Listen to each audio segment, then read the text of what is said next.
Maengineer, naomba tusikilizane kwa umakini. Kama mnafahamu eneo hili maengineer, panakuwa pana indicator hizi kwa ajili ya kuindicate output signal. Yaani kuna kishindo kitakuja kufika hapa, kuna kishindo kinafika hapa, lakini ukiongeza sana sauti inakuja kufika mpaka huku kwenye wekundu.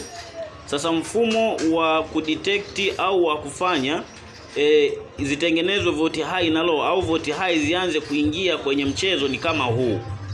Yaani IC iliyotumika hapa ni IC hiyo hiyo ambayo ina uwezo wa kutumika kwenye volt step, yani kwenye step driver. Tuko sawa maengineer?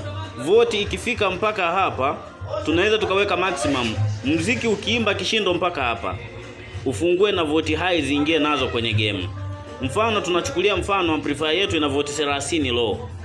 Kama kutakuwa na volt low 30, maana yake ni kwamba muziki ukipiga mpaka hapa, maana yake volt zitakuwa zimetumika nyingi.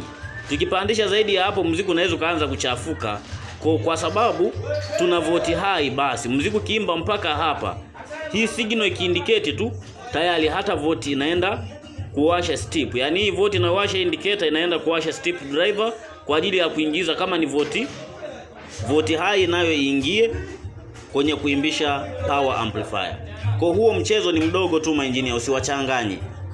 Yaani ni kama mchezo haka kufanya kishindo kimoja, kishindo kikiwa na voti kadhaa kipige mpaka hapa, kikiwa na voti zaidi kipige mpaka hapa, kikiwa zaidi mpaka hapa, ili tuweze kupata kudetect signal. Ikiwa tu kishindo kitagharimu indicator hii, yaani ukipandisha sauti kaanza kugusa indicator hapa, inaenda kufungua step driver kwamba huyu mtu ameanza kuhitaji matumizi makubwa. Sasa hata voti high nazo zinaanza kuhitajika.